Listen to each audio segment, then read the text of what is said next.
Over the past few months, I have reviewed hundreds of websites for web designers, and I thought it'd be really helpful to put together a list of the most common mistakes that I'm seeing at a strategic level that are preventing web designers from getting leads from their websites. So what we'll do is we'll go through the 5 things, we'll talk about why it's a problem, how to fix them, and then at the end, I'll point you to some real-world examples where you can see all of this stuff in action.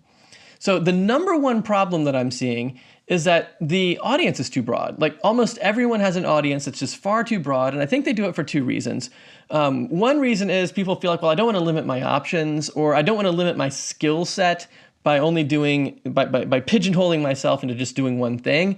And also if I did do that, I think I would get really bored by just doing the same thing over and over.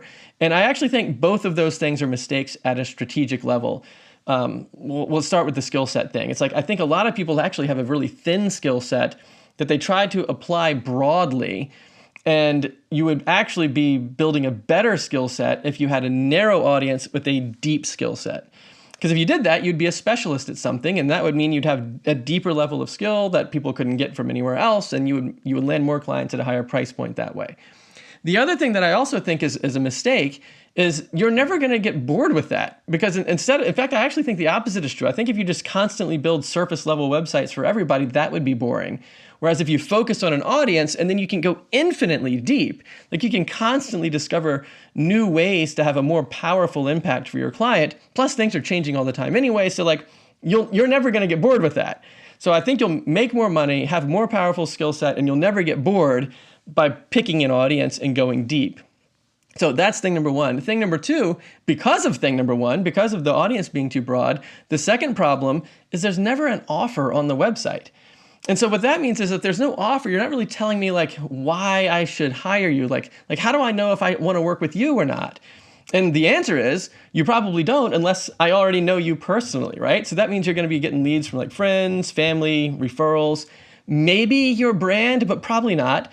Because in order to have a brand that brings in people that want to work with you who don't know you personally, you've got to have a lot of clout behind your brand. You know, like Apple or Samsung or something like that. It's like if you want to go buy a phone, you pretty much know that if you get something from Apple or Samsung, you're going to have something that's probably best in class, right? And so how do you know that? Well, it's because of all the power they have behind their brand and all the social proof behind it. But like, we don't have stuff like you and me, like we don't have brands like Apple and Samsung, like we're too small for that. And so what that means is you're going to be stuck with friends, family, referrals. And that means most people tend to tap out around $50,000 a year, you know, some kind of price point like that. It's really hard to expand beyond that because in order to get beyond that, you have to start working with people that don't know you. So how do you fix that? Like how do you attract clients who want to work with you if they don't know you personally? Well, the way that you do that is you structure your business with an offer. You say, hey, here's a problem. I've got a system that solves that problem. So then people hire you not to get access to you at a personal level because they know you. They hire you to get access to the solution that they have, even if they don't know you. Like in the same way, when I go buy an iPhone, I don't have to know someone that works at Apple to know that I want that solution, right? So that's how you kind of hijack the power of a really impactful brand without having to have an impact, without having to have all the clout behind the brand. You put it behind the offer, right? So like you have like a system that solves the problem. People hire you to get access to the solution, and they don't have to know you personally from that. So that's kind of thing number two. It's like if you put an offer on your site, you will definitely land more leads at a higher price point than if you don't have an offer. Because if you don't have an offer, then you have the third problem, which is ad hoc services all over your site.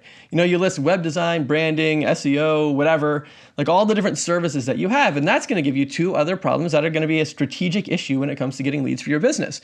The first one is all the services that you have on your site are exactly the same as all the services on everybody else's site. You're not doing anything different. You see what I mean? It's like everybody's saying the same thing. So how do I know if I want to hire you or not? It's like, well, where am I going to get the best value? And so you think, well, I guess whoever will do it for the cheapest, right? So now you're in this price race to the bottom. And even if you did do a really good job, it's very difficult for clients to visualize how the services bring about the result that they really want in their business. It's like the services sort of represent individual dots. And you kind of like throw all the dots out there and you sort of rely on the client to connect the dots to see the picture. But if you go back to step 2 and you actually have an offer, you say, hey, here's the problem. I've got this system that solves the problem, and then people want access to that solution. What you're doing is you're giving them a high resolution picture all at once that they can see, and that's much more inspiring for people than trying to connect the dots with all these things they don't really even understand anyway. So that's the problem with ad hoc services. Is normally what happens is because everyone's doing the same thing and because clients don't really know what the results are going to be, you kind of get into this price race to the bottom where you just kind of do a little bit more for a little bit less. And that leads to the fourth problem. And the fourth problem is margins. Like a lot of web designers don't think about margins very much. They think about price. And so like I think probably the number one question that I get is, hey, Lee, can you help me increase the average price of my projects? And that's a good thing to do, right? Like especially if your average price point's below maybe $3,000 or so, kind of bumping it up will be much better. But it's like sometimes, especially when if you're new to higher ticket work, a lot of times you actually make less money with higher priced projects because you don't account for the additional scope creep and the other variables that kind of seep their way into these larger projects. And so you end up spending more time than you think that you will, and your margin's even thinner, which actually means you're making less money than you otherwise would on your smaller projects that have higher margins. And this actually goes for almost anything at any price point. It's like you don't have to have a high ticket product or service to have high margins. For example, you can have a low ticket product with high margins. And here's an example. Like let's suppose you work with a lot of home service businesses or local business, local professionals, stuff like that. One of the big problems that they're having right now is trying to find the employees, like to staff their businesses. So what if, as part of your offer, you helped people set up an Indeed profile, for job postings and stuff? And let's say you charge $500 for it. I bet you could do the whole thing from company page all the way through to the job posting in less than 3 hours. You could charge $500 for that. So now you're making over $150 an hour, which is high margin. And the clients, I'm sure they'd say yes to it too, because like if they're going to spend $50,000 on hiring an employee or something, what's another $500 to make sure they get access to lots of great talent? And then when you do it, you do a much better job than they would be able to do because of a couple things. Like you make sure they've got organic visibility to their job posting. So they're not just paying for the sponsored post, but they're getting organic visibility. And the way you do that is through basically search engine optimization on the job post, but not for Google, for Indeed. So you're doing some keyword research, seeing what kind of words and phrases people search for the kind of jobs that people are offering, and then you put that stuff in the job listing. So now the job listing is getting more eyes on it. And then you make sure that the Indeed apply button works. So like if they've got their resume already on Indeed, they can just hit apply. And so now your client's getting more applicants out of it.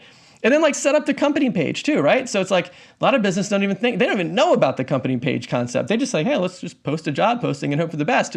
But if you set up the company profile page, well, you can put everything from videos, pictures, reviews on how great it is to work at the company. And like when you have that going on, now you're actually sharing the culture of the company, which is going to attract much higher, much more qualified talent.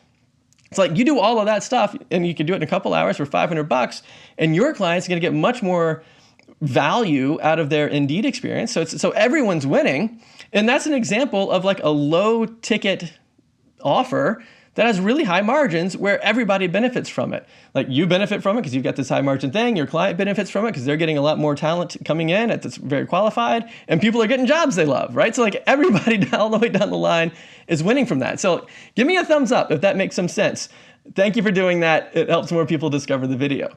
All right, now here's the last one. So the last problem that I'm seeing is a lot of times people will say, hey, Lee, here's my website. You can check it out. But just so you know, I haven't touched the site in a long time. I haven't edited this site in years. It's really old. It's outdated. Cobbler shoes, whatever. It's like, why would that be? So why would it be the case that you don't put the effort into the site? It's like, well, it's probably for all the other reasons we just talked about.